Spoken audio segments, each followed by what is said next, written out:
La page environnement de cette édition avec les abeilles qui vont conquérir Saint-Quentin en Yvelines après les 7 ruches inaugurées il y a quelques mois à l'hôtel d'agglomération de la ville de La Verrière. Elle aussi a dorénavant son rucher.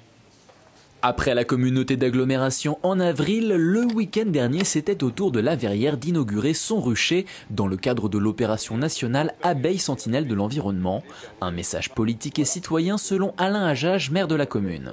S'intéresser, de s'interroger sur les conditions de la biodiversité sur notre territoire national et régional et local.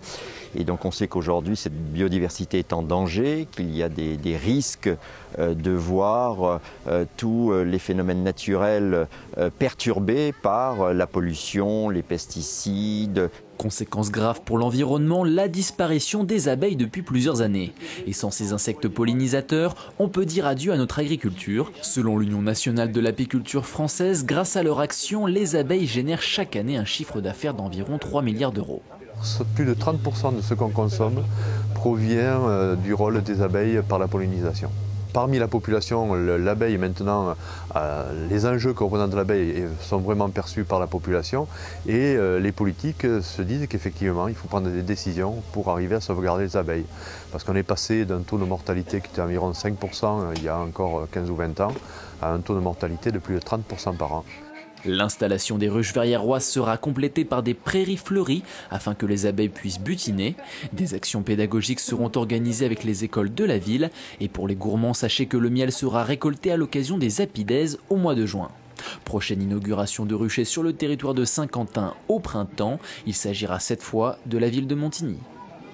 Retour sur le plateau du 7-8 en direct entre 18 et 19h. Et si je précise en direct, c'est tout simplement parce que Maxime Lemenne m'a rejoint. Oui, rebonsoir. Rebonsoir Maxime, mais alors pas vos invités. Et non, les invités vont arriver dans quelques instants. Ce sont les aléas du direct et donc nous parlerons d'une manifestation qui a eu lieu à Versailles samedi, une manifestation de tracteurs. Nous avons quelques images qui vont apparaître dans quelques instants. On va voir quelques images effectivement, mais alors, par contre, voilà, on voit quelques images. Les agriculteurs sont donc en colère, ils ont manifesté. Expliquez-nous les raisons de leur revendication. Alors les raisons, en fait, tout simplement parce que depuis plusieurs années, dans les Yvelines et dans l'Essonne, puisque c'était des agriculteurs de l'Yvelines et de l'Essonne, l'urbain prend le pas sur les terres agricoles.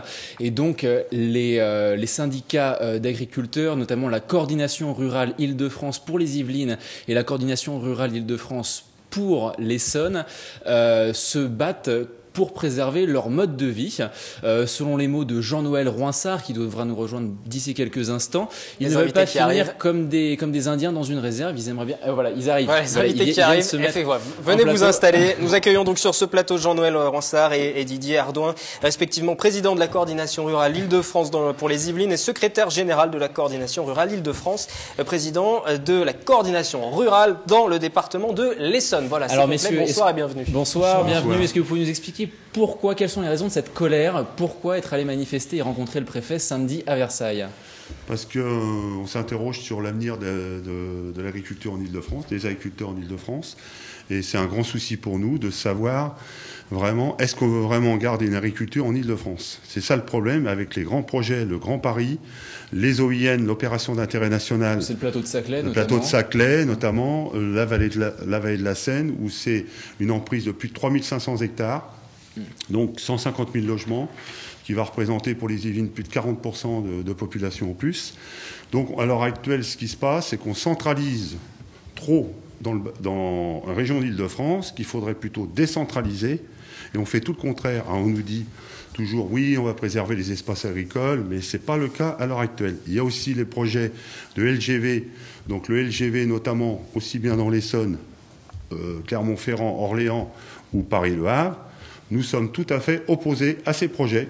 On attend prendre les voies existantes, les voies ferrées existantes, parce qu'on sait très bien, s'ils font un LGV, donc TGV, c'est forcément des infrastructures qui vont se faire autour du LGV, des LGV. Voilà.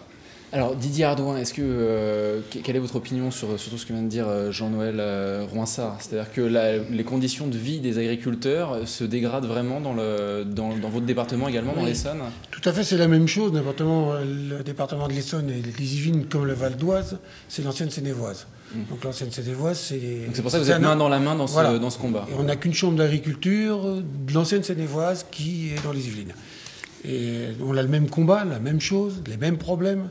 on est en période urbaine, on a le problème de l'élevage. Aujourd'hui, les éleveurs arrêtent un par un chez nous. Plus un éleveur, il n'y aura plus un seul éleveur. On nous a mis des contrôles, il faut 5 contrôles par département. Pour l'élevage, ils contrôlent de Pâques, il n'y a plus que 2 éleveurs. Donc il faut contrôler 2 à 3 fois par an. Les jeunes. Et vous avez le sentiment d'être persécuté un peu, en fait, oui, quand on vous entend. Oui, persécuté avec ces systèmes. Et c'est pour ça qu'on a demandé à M. le Préfet de pouvoir avoir les contrôles soient mis par rapport à la Chambre d'agriculture, comme dans les autres départements. Et en plus, ça fait des années, on avait été reçu par M. Barnier, ministre de l'Agriculture, il y a 6 ans, c'est ça, 6 ans Non, il y a 3 ans, exactement. Ou 3 ans, pardon. 3 ans. Oui, il y a 3 on avait ans, été reçu la dernière manifestation qu'on avait faite en 2009 contre la réforme Barnier. Barnier. C'est un combat que vous menez depuis longtemps. Oui, ça fait très longtemps. Nous, Nous, exactement, ça fait plus de 20 ans qu'on mène le combat pour préserver disons, les espaces agricoles. Et donc, on a des structures, une structure département par département, plus une structure régionale, dont je suis le président, parce que je suis à la fois le président de l'Union des syndicats des coordinations rurales d'Île-de-France, plus le président de l'ACR des Yvelines et membre de la Chambre d'agriculture d'Île-de-France. Et aussi, nous travaillons aussi en synthétique avec le collectif Sauvons les Yvelines, que vous avez reçu l'année dernière, que vous avez reçu, oui, effectivement, moi je suis vice-président, puisqu'on travaille aussi en synthétique avec le collectif Sauvons les Yvelines, notamment pour les infrastructures et l'urbanisation intensive. Donc une grosse organisation, on le voit bien. Oui, je suis vice-président, donc 1300 adhérents pour le Sauvons les Yvelines. Jean-Noël Roissard, j'ai lu dans une interview que vous avez donnée aux Parisiens que, je le disais tout à l'heure, vous aviez l'impression que les agriculteurs vont finalement peut-être finir comme des Indiens dans une réserve. C'est vraiment le sentiment que vous avez, c'est-à-dire qu'on resserre les taux, vous allez devenir juste un objet de folklore. C'est ça, oui, parce que c'est une chose que j'avais dite au préfet Erignac, le préfet Erignac, et effectivement, je l'avais dit à l'époque, on est des Indiens dans une réserve. Et c'est aujourd'hui d'époque, forcément. Et on avait quand même plus de 18 ans d'avance.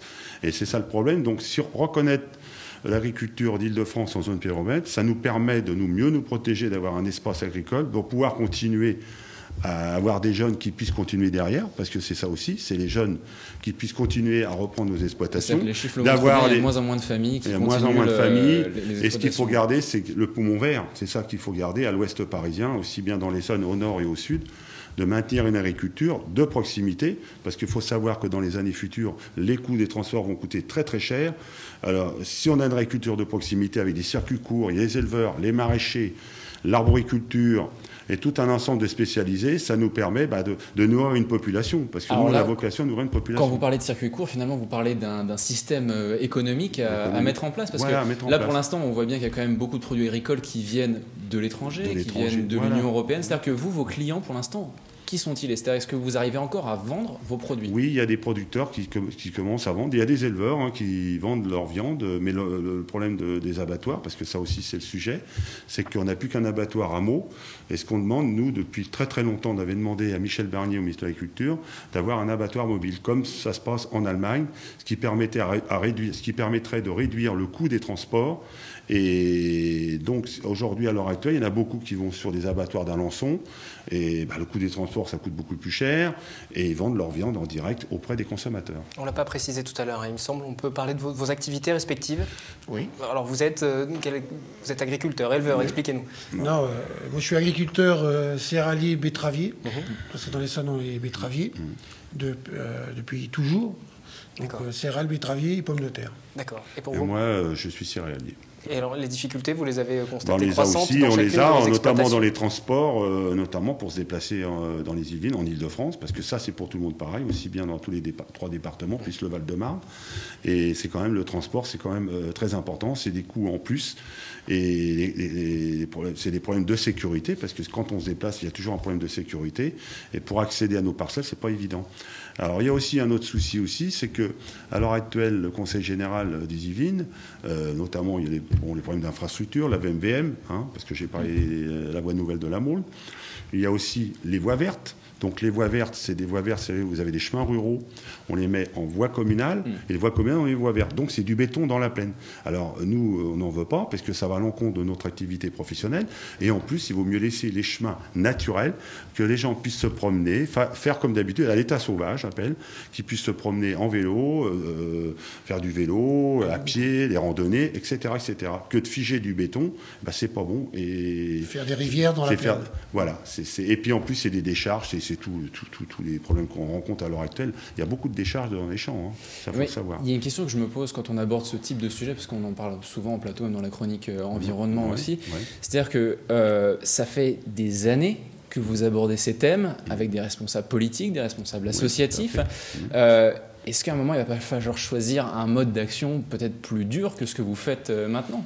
C'est-à-dire, est-ce que vous avez vraiment le sentiment d'être entendu dans une économie mondialisée telle qu'elle existe actuellement ? Parce que là, pour l'instant, vous en êtes au stade des manifestations. Il y a d'autres réunions prévues, notamment le 15 novembre. Le 15 novembre, il y a un groupe de travail avec le préfet, avec les associations d'environnement, parce que nous... Et ça peut faire bouger les choses, cette réunion ? Ou est-ce qu'il faut oui, aller dans le sens que prône Maxime, semble prôner Maxime ? C'est la question. Non, justement, on le fait. Nous, on fait un mais... syndicaliste, vous voyez, autrement et différent par rapport à d'autres. Voilà, on va le dire. Ça fait des années qu'on travaille avec les associations, notamment sur les problèmes d'urbanisation, d'infrastructures. On le fait parce qu'il y a forcément, dans le combat qu'on mène, il y a une force, il faut dire. Dans un collectif, il y a les élus, le monde associatif particulier, et nous-mêmes, les agriculteurs. Donc c'est ça, c'est autre chose. Et quand, dans notre assemblée générale, ces associations y viennent, ils voient l'agriculture différemment et autrement. Et là, c'est beaucoup plus porteur, et ils se rendent compte des difficultés qu'on a, des choses qu'on a difficultés en Ile-de-France, et c'est là-dessus, ça change les choses. Et là, je trouve qu'il y a un changement. Et même toute organisation professionnelle devra aller dans ce sens-là. Et c'est ce qu'on fait, nous. Merci Jean-Noël Ronsard, merci Didier Ardouin, donc de la coordination rurale Île-de-France, d'être finalement venu jusqu'à nous, malgré les difficultés, vous avez réussi à nous rejoindre. Et merci Maxime, vous avez une petite frayeur pour votre dernière chronique. Et oui, tout à fait. Parce que c'était votre dernière chronique. Tout à fait, Wilfried, c'était ma dernière chronique, puisque je pars vers d'autres aventures professionnelles, et je tiens vraiment à remercier toute la rédaction de TV Fil, la direction également, qui m'a donné ma première opportunité en tant que journaliste, et grâce à laquelle soyez pas si triste, Maxime, parce que comme ça présentateur. Merci beaucoup. Et puis, merci en tout cas, Maxime. À bientôt. Merci à vous. Et forcément, on a un petit cadeau. Au lieu de faire un long discours, on va regarder un petit cadeau en image. Voilà, une petite séquence petite compilation préparée par Romain Ruspini. Et vous le saviez pas, il a travaillé dans l'ombre. J'étais pas au courant. Regardez. Attention, quelques secondes d'observation. Vous avez envie de tout laisser tomber pour retourner à la Terre? Bonjour à tous et bienvenue dans ce nouveau numéro d'Équilibre, le magazine du relou qui monte dans les arbres. C'est formidable, c'est génial, c'est Équilibre, c'est parti. C'est parti, c'est parti, c'est parti, c'est parti, c'est parti, c'est parti. Pas question de jouer aux apprentis sorciers, on ne s'improvise pas expert en problèmes environnementaux. Attention, dernier appel pour l'embarquement à destination du sud. Vous l'aurez peut-être remarqué, c'est la période pour les oiseaux migrateurs. Mais qu'est-ce qu'il se passe? Alors c'est bien bio tout ça, mais qu'est-ce que ça signifie? Bienvenue dans la 4e dimension du bio. Vous ne comprenez rien, c'est normal, je ne suis pas toujours très clair. Imaginez que vous êtes une abeille. Bzz bzz. Écoutez, regardez ce sujet, vous allez comprendre. Sujet, sujet, sujet, sujet, sujet. Waouh! Abricot. C'est bon, tu vas pas nous faire une tarte non plus. Et si je vous dis Koa? Koa? On dit pas quoi, on dit comment? Pouvoir aux femmes. Quand on partait sur les chemins à bicyclette. Mais Maxime, vous n'avez pas bonne mine. Alors j'ai essayé, je me suis mis la tête dans la logène, et puis bon, ça n'a pas marché. C'est quand même bien fait, hein.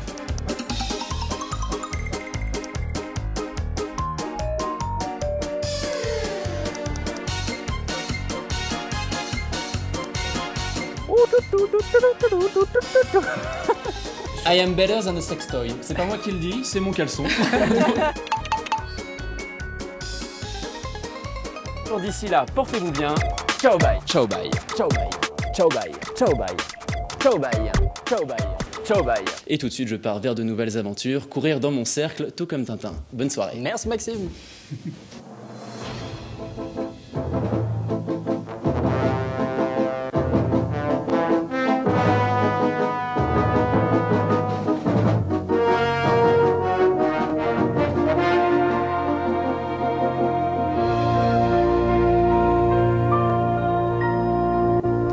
Les aventures de Maxime à TV Fil, le livre qui se referme. Merci oui, Maxime, merci pour cette beaucoup, merci collaboration pendant presque 2 ans, plus de 2 ans même à TV Fil.